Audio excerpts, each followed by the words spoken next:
सैनिक बलों के द्वारा, उनके परिवार के द्वारा ये दिव्य कथा आयोजित है। भगवान की मंगलमय कथा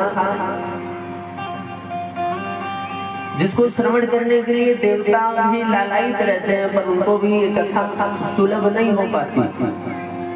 कोई कुछ चाहे वो मिल जाए, ये केवल मनुष्यों की बात नहीं है। लोग सोचते हैं कि इच्छा केवल आदमी की हो, मानव जाति की हो, तो ऐसा नहीं है।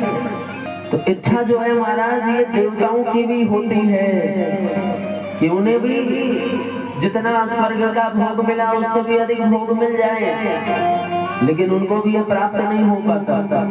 और इसलिए शिव पुराण की कथा सुनने वाले भक्त जनों का जब कल्याण देखते हैं देवता, तो भोग में लिप्त रह करके वो देवता भी विचार करते हैं कि हमारा भी कल्याण हो जाए तो हमें भी ये कथा सुनने को मिल जाए। लेकिन ये कथा देवताओं को भी नहीं मिल पाती। कथास्तु देव दुर्लभा। कथा क्या है? तो ये मनुष्य को तो मिल जाती है, लेकिन देवताओं को भी दुर्लभ है, सुलभ नहीं है।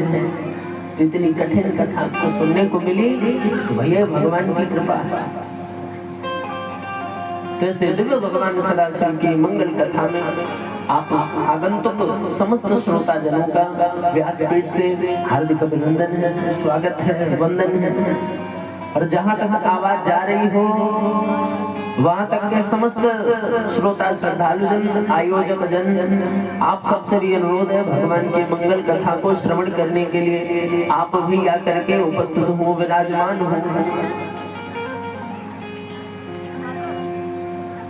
हमारे पुराने दिन बड़े अच्छे थे, कथा सुनने के लिए बुलाना नहीं पड़ता था, लोग आते थे।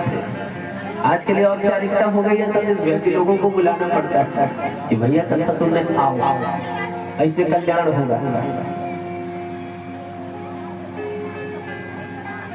तो भगवान के मंगलमय कथा इस परम पावन पुण्यमय क्षेत्र में आयोजित है। आयोजन करने वाली हमारी समस्त मातृ समाज यहाँ पर बैठी है।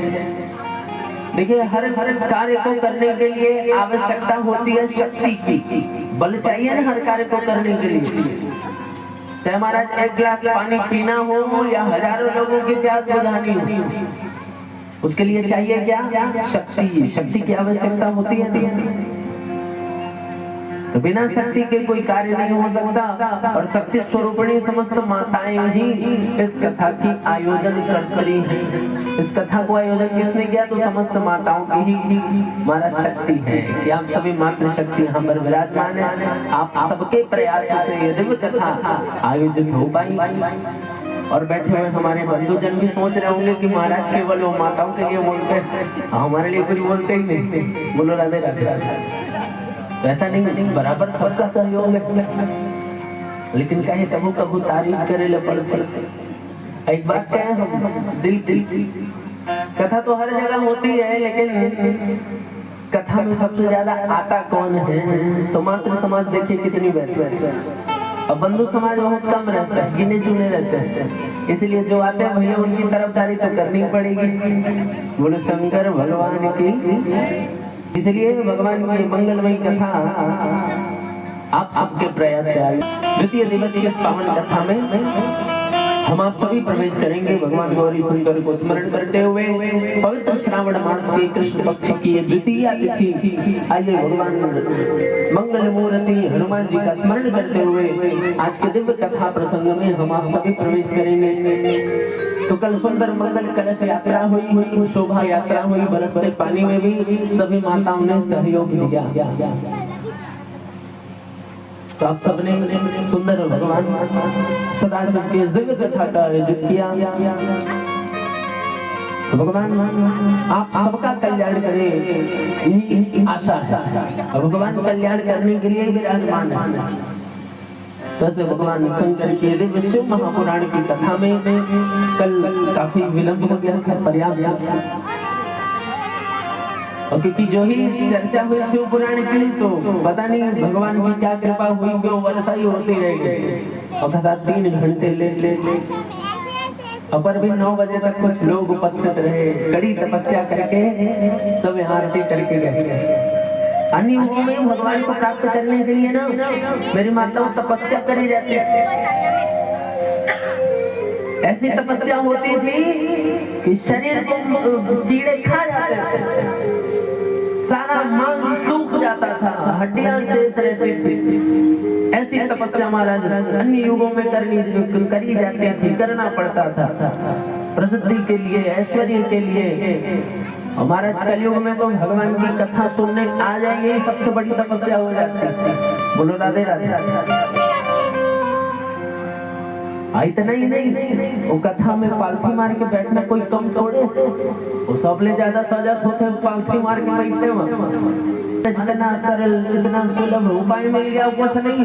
वो कई तो कहते कहाँ कथा सुनो लगता दूर जाना, यह तरह पानी वगैरह कीचड़ कचरा घर में लाता ने सुते सुते टीवी में देखा, मोबाइल में देखा।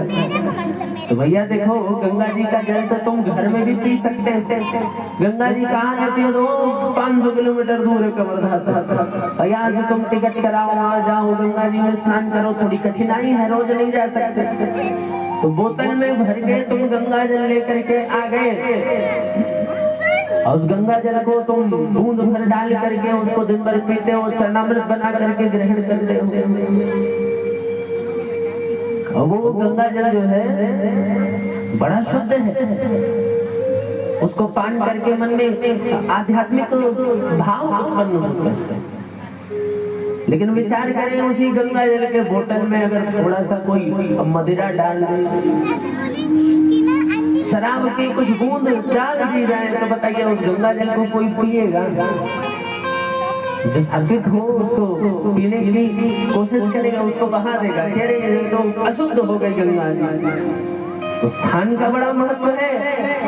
यहाँ भरी बोतल में, भरे गिलास में गंगा जल के एक बूंद मदिरा से डाल दी जाए तो महाराज वो दूषित हो सकती है। किंतु जहाँ पर गंगा प्रवाहित हो रही है, जहाँ पर गंगा बह रही है, वहाँ पर तुम हजारों लीटर बहा दो, पर भी वो गंगा दूषित होगी नहीं होगी। तो कथा भी ऐसे है, कथा को तो हम जहाँ रहे वहीं से ही सुन सकते हैं। लेकिन भगवान की कथा जहाँ पर हो रही हो, सामने बैठे भगवान गौरी शंकर और सामने पुराण का दर्शन होता रहे, और ऐसे वातावरण में जब कथा को सुनते हैं तो मन अलग लगता है। ये शरीर क्या, ये मन क्या, ये बुद्धि भी एक बोतल की तरह है, सारा ज्ञान इस बुद्धि में जाता है हमारा। लेकिन बुरे विचार भी तो जा सकते हैं। कहीं और भगवान की कथा सुनो तो आंखें कुछ पल टीवी में देखेगी कथा हो रही है, और कुछ पल टीवी से हट करके कहीं और चला जाएगा, तो दूषित हो सकती है। लेकिन जब भगवान की कथा में जाकर के बैठे, जहाँ पर कथा स्थल हो, जहाँ पर कथा पंडाल हो, वहाँ पर जाकर के बैठे तुम्हारा बात और होती है, मन प्रभावित होता है, वो कथा समझ में आती है। इसलिए स्थान का बड़ा महत्व है। आप घर में कथा सुन करके ज्ञानी तो बन सकते हैं, कुछ पुण्य तो मिल सकते हैं, लेकिन कोटि यज्ञ सम फल आपको नहीं मिल सकता। और ऐसा फल तो आपको तभी मिलेगा जब भगवान की कथा सुनने के लिए आप कथा पंडाल पर उपस्थित होंगे। तो इसलिए स्थान का बड़ा महत्व है। इसलिए जब भी घर के समीप संत का आगमन हो, भगवान की कथा का आगमन हो, कैसे में हमें चाहिए कि हम भगवान की कथा सुनने चल करके जाए। एक चीज और याद रखिए, कभी भी 5 स्थान ऐसे हैं जहाँ चल करके जाना चाहिए। अन्य स्थानों में तुम चल के वाहन पे चले जाओ, लेकिन 5 स्थान ऐसे हैं जिस पे सदा चल करके जाना चाहिए। राजद्वारम, गुरुद्वारम, देवद्वारम, सबसे पहला हमारा देवताओं का द्वार, भगवान का मंदिर हो। भगवान की कथा जहाँ पर हो रही हो वो मंदिर से भी बढ़ करके, क्योंकि मंदिर में तो केवल मूर्ति होती है, लेकिन जहाँ पर भगवान की कथा होती है वहाँ साक्षात भगवान होते हैं। बोले शंकर भगवान की जय हो। तो जहाँ पर भगवान की कथा होती है वहाँ पर साक्षात भगवान विराजमान होते हैं। इसलिए जब भी देवताओं के द्वार मंदिर को जाए, भगवान की कथा सुनने जाए, गुरु के घर जाए, ब्राह्मण के घर जाए, राजा के घर जाए, और अपने से बड़ों के घर, वृद्ध जन, माता पिता, महाराज वहां चल करके जाना चाहिए, जहाँ पूज्य जन संत जन निवास करते हैं, तो ऐसे 5 स्थानों में सदा चल करके जाए। अपने वाहन से जाए, लेकिन प्रयास करें कि कथा के पंडाल पर चल करके प्रवेश करें और दूर से प्रणाम करें। ये महाराज नीति है, ये मर्यादा है। जब तक हृदय में वो भाव नहीं आएगा, ये प्रणाम करने की नीति क्या है, ये क्यों प्रणाम क्यों किया जाता है, ये आशीर्वाद ये सब क्या है। तुम्हारा देखिए आजकल का प्रणाम तो ढोंग हो गया। बोलो राधे राधे। आजकल का प्रणाम जो है ना, वो प्रणाम नहीं है, सतेंद्र है, ढोंग और काबर है। आजकल प्रणाम थोड़ी को लोग करते हैं, वो सब प्रणाम लोग मारते थे, पालक ही मारा और प्रणाम करा थे, फेंक के मारा वहां पर था। लेकिन थे आशीर्वाद देवत को जो पर्वत पावला। बोलो राधे राधे। तो भैया इसका नियम ऐसा है कि प्रणाम करने का तात्पर्य ही है कि हमारे मन में कभी अहंकार ना आए। समर्पण का ही तात्पर्य है, हमारे मन में कभी अपने को महान समझने की स्थिति उत्पन्न न हो। इसलिए संतों ने महाराज शास्त्रों में ये मर्यादा स्थापित कर। हमारे वीडियो को लाइक सब्सक्राइब कर हमें सपोर्ट प्रदान करें और अपनों को शेयर करें।